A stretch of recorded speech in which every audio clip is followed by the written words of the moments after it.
For the thousands in attendance and the millions watching around the world, we are live and amplified. So let's get ready to podcast. Fire it up.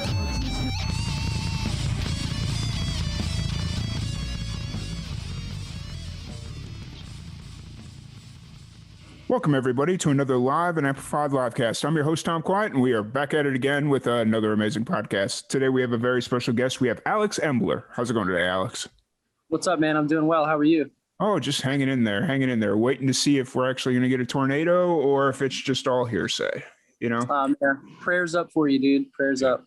It's all good, though. I love this kind of weather. It's the vibe that's out there. It's not so bright outside. It's kind of ominous. I love it, too. Yeah, absolutely. So first off, I want to thank you so much for rescheduling, because I know we were supposed to have you on 2 weeks ago, I think. Yeah, so I think so. Yeah, something like that, and been dealing with a lot of things, and so I've had to reschedule a lot of these, and it's just like, how am I going to get everybody rebooked? But it's slowly coming back together, so I'm excited.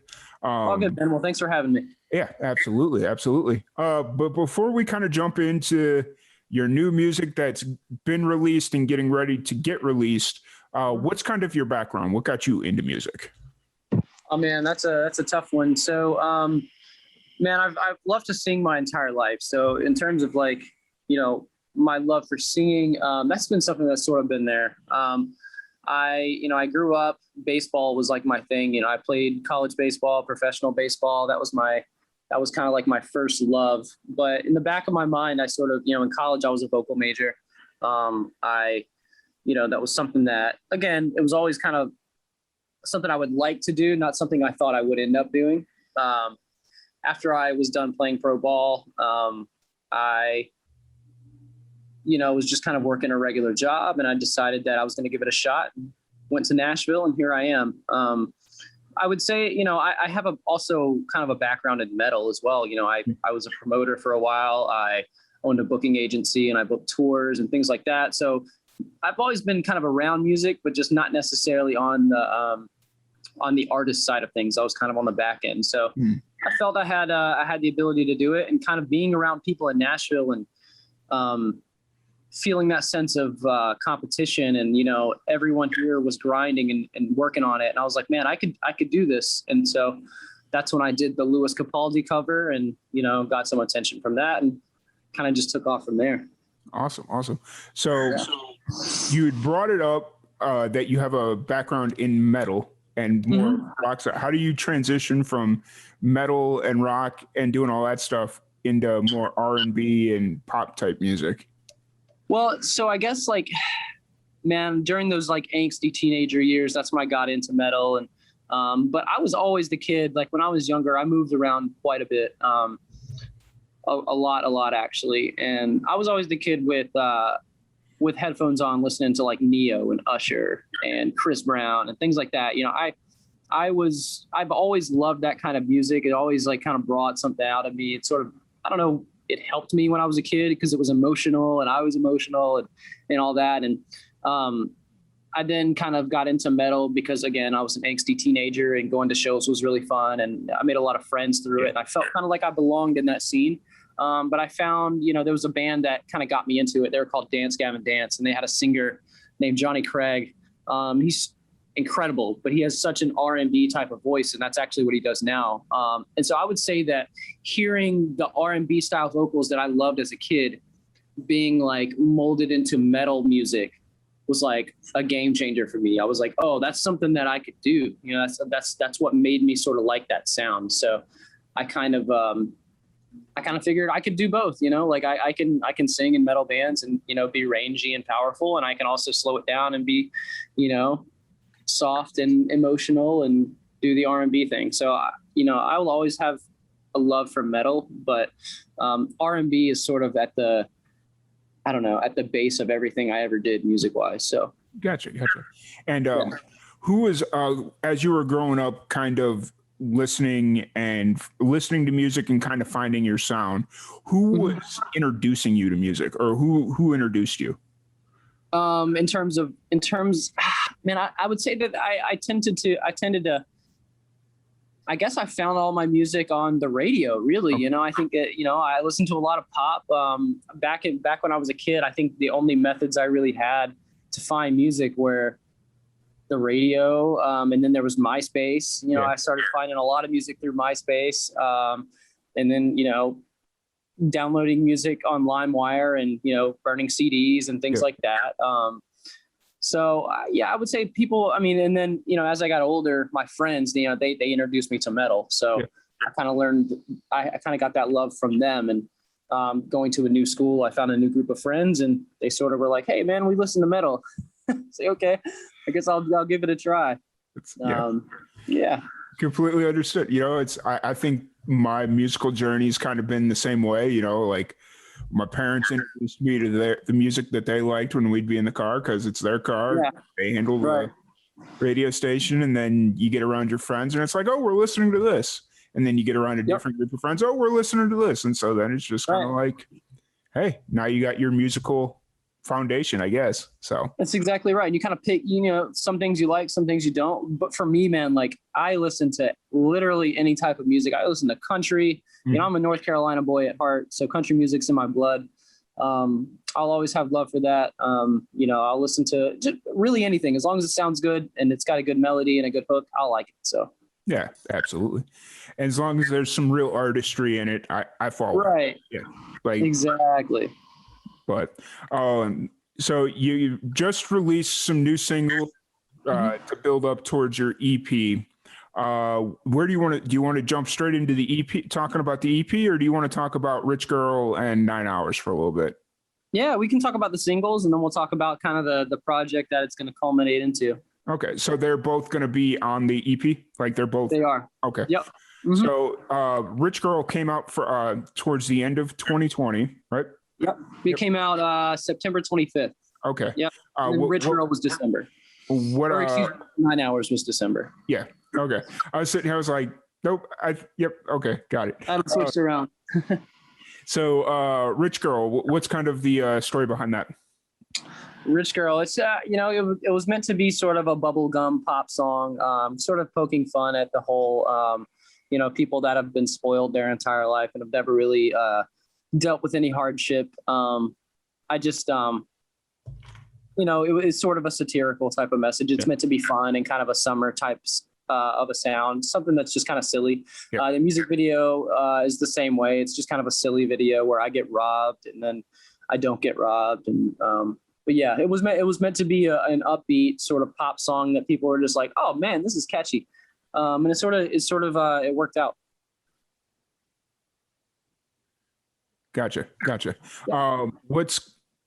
How long did it take you to kind of write Rich Girl? Was that something that you started on during the pandemic or? So that's a good question. So this entire EP, this entire project, I worked with a producer named Kyle Mursky. He goes by Merk. He's got credits for some super solid artists like Jay-Z and a few others. And my manager, Wes, introduced me to him, and we've been working together on these songs for over a year now. So this EP has been happening for a year and a half, you know, from start to finish with Rich Girl. It was a solid 4 to 5 months before, you know, everything was done with that song, recording, mixing, mastering. So it was, you know, it took a minute, but you know, he's a genius and he did his thing with it. Gotcha. And then after Rich Girl, you released 9 Hours, which you did a full produced version and then a stripped down version, right? Yeah. Yep. Exactly. We did a little piano version of it too. Yeah. Why did you feel that one would work as a stripped down version? Like, you know, the music, both ways. Right. So the song is about my journey to Nashville and how I left my family behind. It's, you know, that's the name of the song is 9 Hours, 600 miles. That's the exact distance that I, you know, left and came to Nashville from. So it's an emotional song. And it's sort of about my journey back to my wife and sort of, you know, realizing what's important. But it's an emotional song to me. It has a lot of deep meaning. It means a lot to those around me as well. And, you know, the music video, I loved it. And I just thought that if I'm going to do something like a stripped down version, of any of my songs, I think that was the one to do it. It sounds even more emotional with only the piano. So Yeah. it worked out really well. But I think there's a couple other songs as well that we've actually done stripped down versions of as well. And I'm thinking about releasing them. We'll see. Gotcha. Yeah. And so when you do the stripped down versions, do you still go into the same studio, or are you more willing to produce those on your own? I'm more willing to produce those on my own. I mean, I'm always going to go somewhere where someone can engineer my vocals really well. But that's one of those things where the person that I actually did the vocals with and recorded the vocals with, his name's Kyle Hollis. He's out of Louisville, Kentucky. Him and I recorded all of the vocals to this entire record together. And so when possible, I love to get in the studio with him because he helps me. He brings a lot out of me. He challenges me. And he's been sort of instrumental in this whole process. But like I said, for the stripped down versions, I'm more likely to go to someone local or even record them myself. But it sort of depends on the timing and if I can get to Louisville or not. Gotcha. And so all this being said culminates in a new EP being dropped next week. Yeah. Next Friday. Wow, next Friday. Yeah, the 7th. Wow. I was like, wait, what day is it? So you're dropping Indigo, which is the name of your new EP. Mm-hmm. Yeah. And like you'd mentioned, you've been working on it for over a year at this point. What's kind of going through your mind right now as you approach this final week? Man, before the album drops. I'm excited, man. I've been waiting for this moment for a very long time now, since we started this project. You know, if you ask my manager, I'm very impatient. He probably would have waited a little longer, but I'm excited, man. I'm grateful. I feel like I've been manifesting this for a long time. I never, 3 years ago, I never really expected this to happen. It was something that I always kind of wanted to happen. And I felt like, man, it'd be great to do that one day. But it's surreal.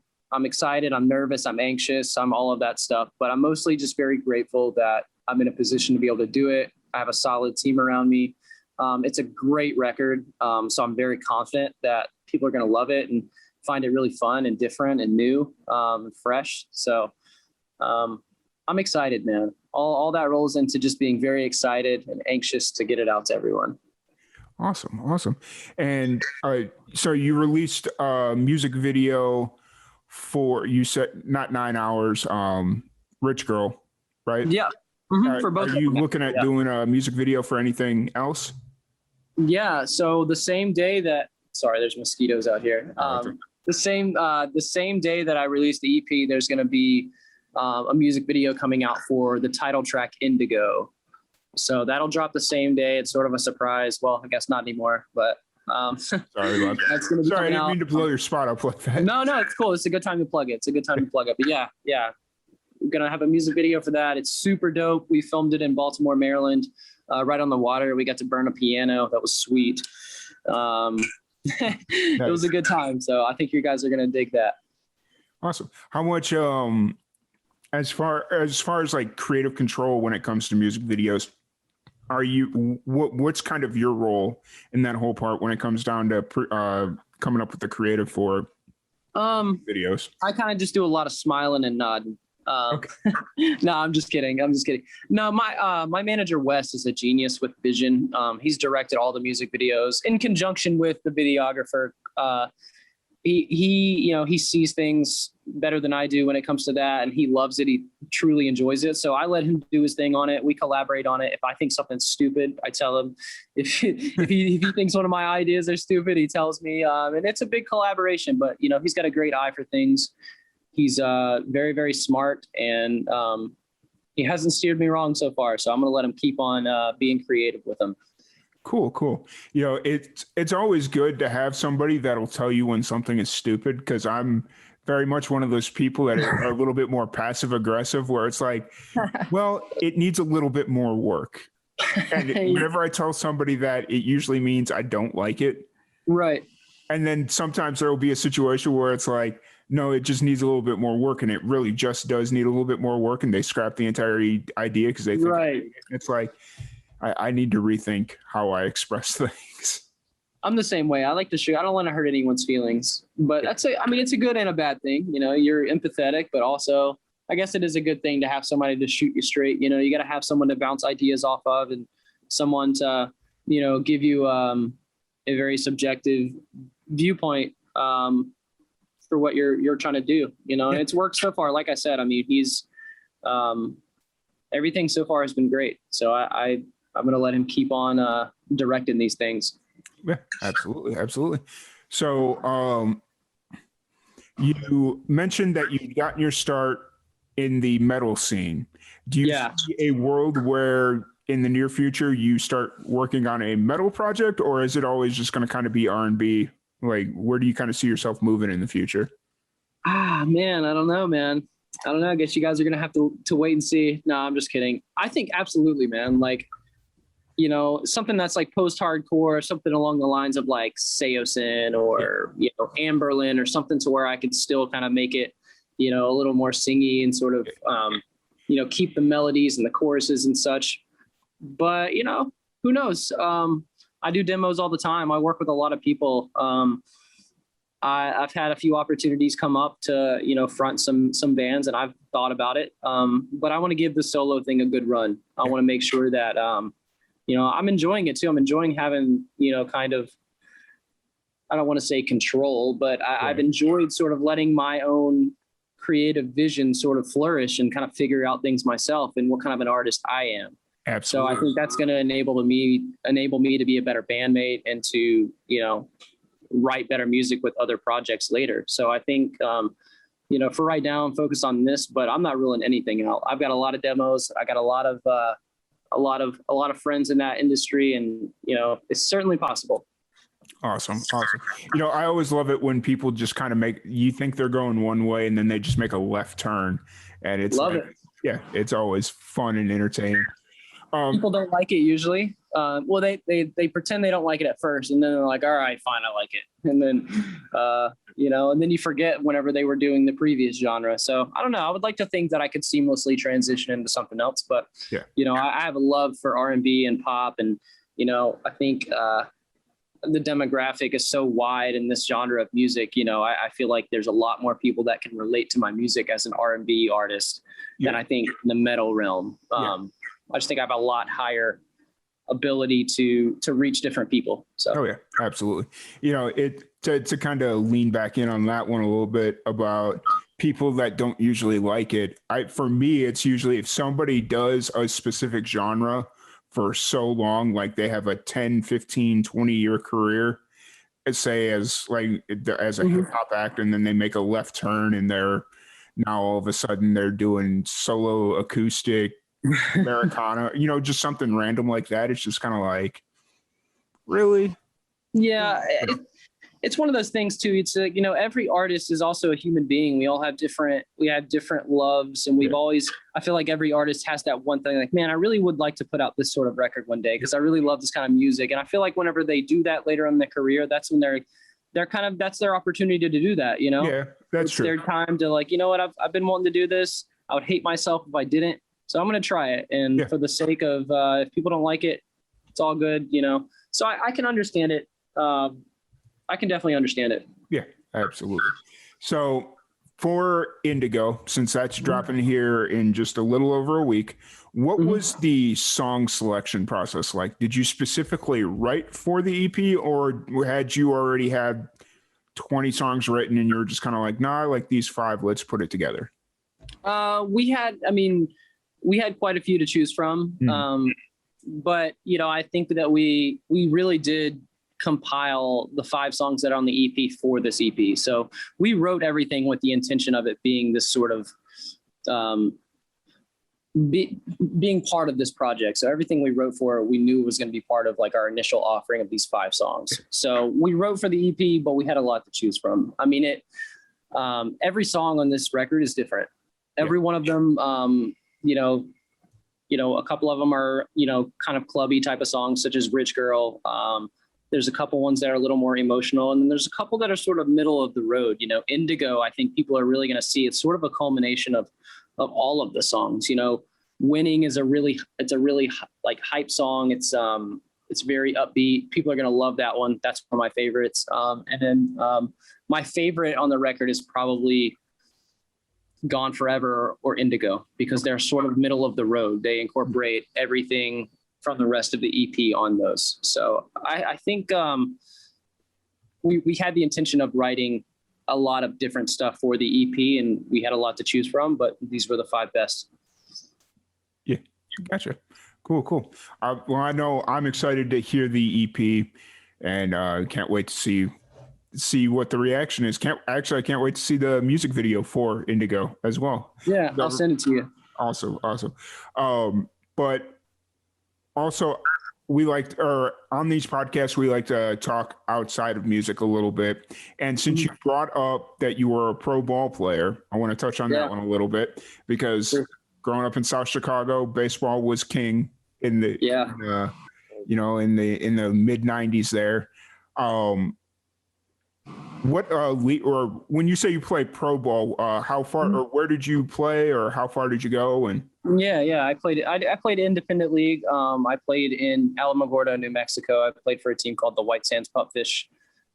So yeah, pretty, it was rough, long bus rides, very, very, very hot. I got attacked by fire ants my very first pro start. That was pretty wild.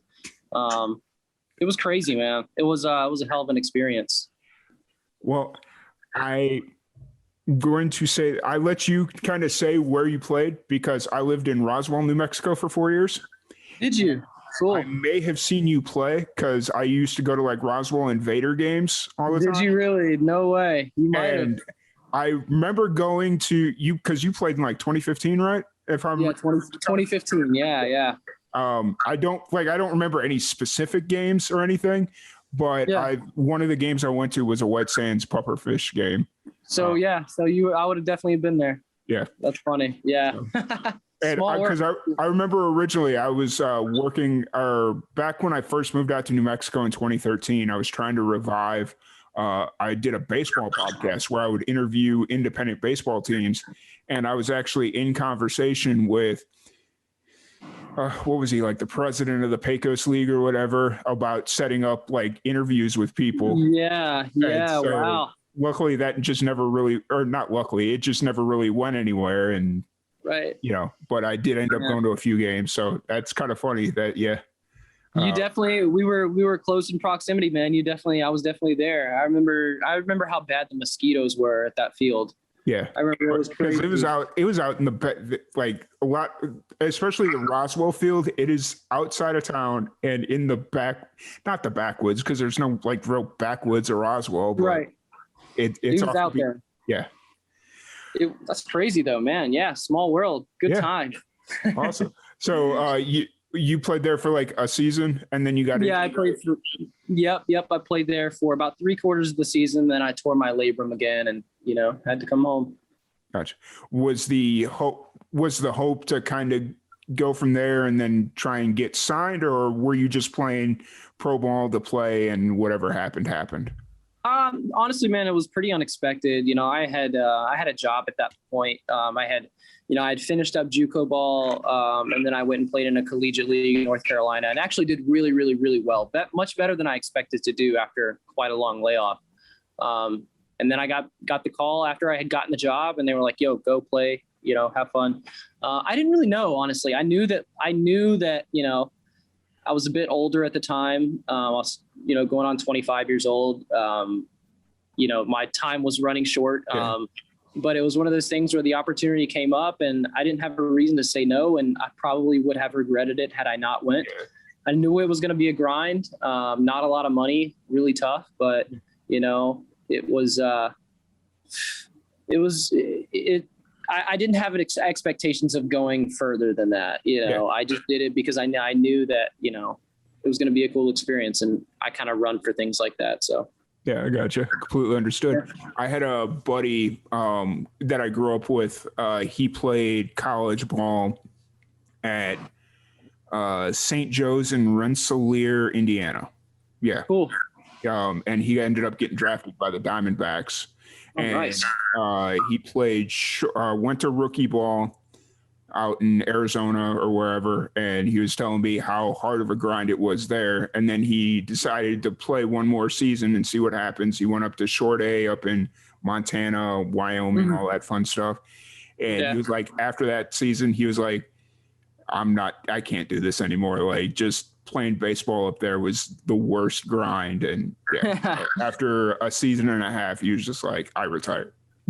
Yeah, it's not for everyone, man. It's like, man, I just remember how many flat tires we got in the middle of the desert. How many, I mean, like driving out to Alpine, Texas from Alamogordo, it's like, a solid 7 or 8 hours and not having any reception at all on the radio or on your phones and almost running out of gas. And it's just like, it was crazy. It was just hot all the time. Like unbearably hot, but cool experience, man. A beautiful area of the world too. White Sands, I had never seen anything that crazy before. That was cool. Yeah, that part of New Mexico is just, New Mexico in general is just awesome. Like, you got a chance to travel around a little bit. You got to see parts of New Mexico nobody gets to see, or not nobody, but not a lot. There's not a lot of people down there. So no, that was really beautiful. Cool. Good food, good people, great.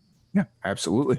So, so kind of moving back to your music career, we mentioned, or we talked about a little bit before we jumped on here, that how things were starting to open up. Are you starting to book out shows, or what does your kind of show schedule look like?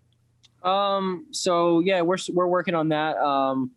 Now that, Nashville and sort of other areas of the world are kind of coming back to normal, we're going to start playing out a little bit more. We wanted the EP to come out, and then we're going to book a show probably the end of May. So we're currently finalizing some stuff for the end of May. I'm going to go to North Carolina, play a show in mid to late June.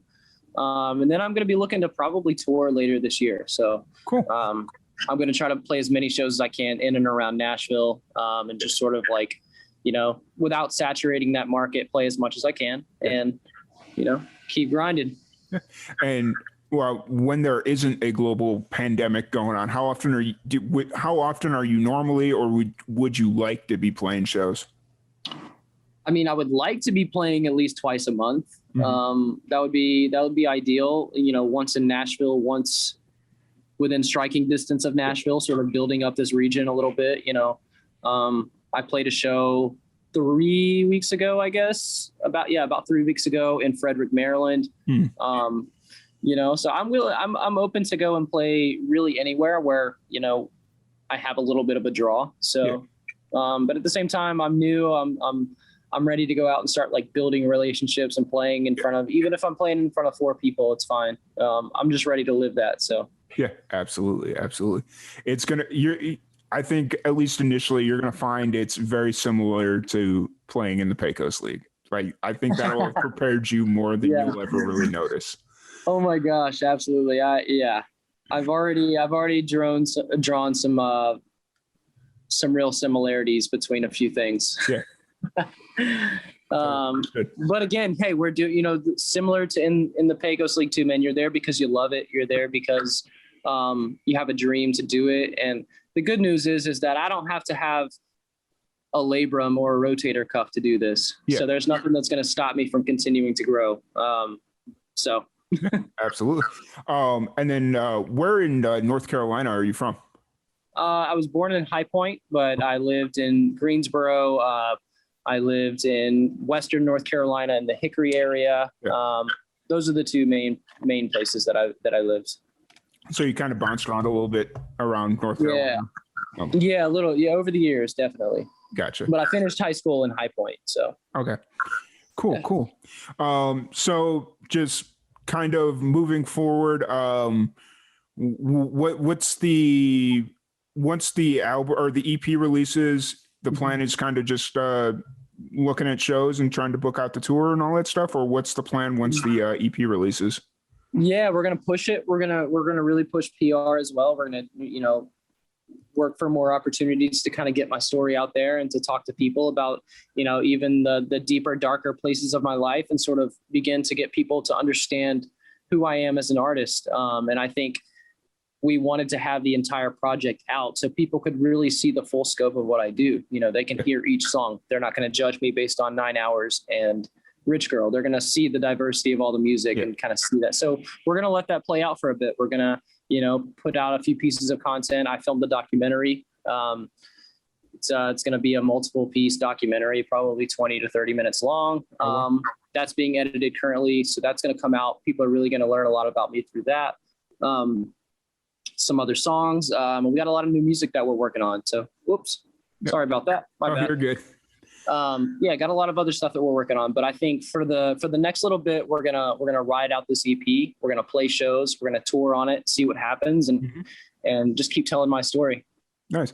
Are you just releasing it digitally, or will there be hard copies? Yeah. So on the Legend Recordings, on my record labels store, you can get, I have an entire merch line. So shirts, hats, wall posters, like bundles and such. And you can also, whenever you buy any of those items, you get a free copy of the EP digitally, and you get a free copy of it physically. So yeah, we have hard copies and everything available on the website. I'll also have them as well. I'm going to throw them up on my merch store soon. So, yeah, we're anything that you want, we got. Perfect. And then if anybody wants to kind of follow you, listen to your new music, or see where your next show is going to be, where's the best place for them to do that? Any social media. So Facebook, Alex Embler, Instagram, I am Alex Embler, Twitter, working on a website that's going to be up soon as well. So sooner than later, you'll have that as well. But for the most part, keep up with me on all social medias and you'll get all the updates. YouTube as well. Subscribe to me on YouTube. That's a big one. Yeah. It's interesting how many musicians just kind of neglect their YouTube page. They don't promote it. It's interesting, but I can't get mad at them because I don't promote our YouTube page hardly enough anyways.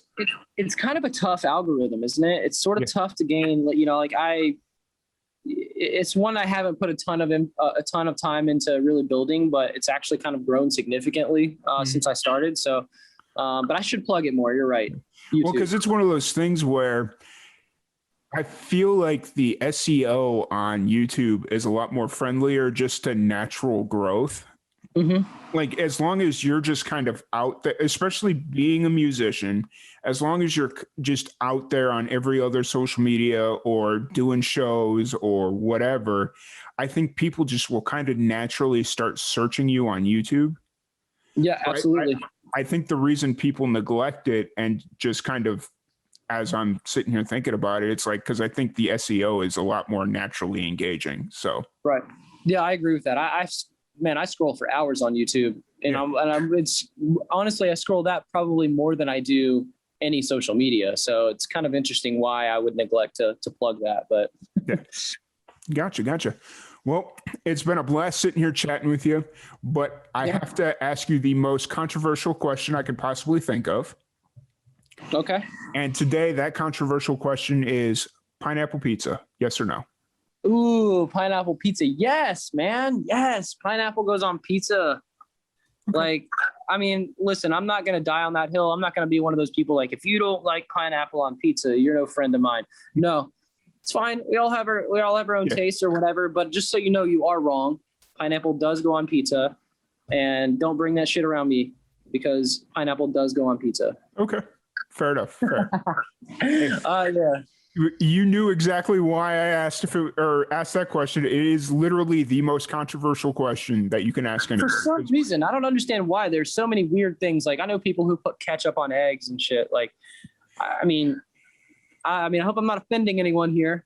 But there's worse ones than pineapple on pizza, right? I mean, like, that's like a menu item at a lot of different places. I don't know. Yeah, I definitely agree with you there. It's like, that there are more controversial things than pineapple on pizza. Like, it's not that odd, you know? I mean, it's like, I don't know, whatever. I'd say sardines are weirder than pineapples, but whatever. Yes, that is true. Very true. What do I know? Yeah. But once again, thank you so much for jumping on the podcast. I'm really glad we were able to get this rescheduled and get you back on. Yeah, man. Thanks for having me, dude. It's been a blast. Absolutely. Thank you, everybody, for tuning in, and we will catch you guys later. Later, guys. Cool. Cool. We're good. Awesome, man. Hell yeah. Thanks, dude. How many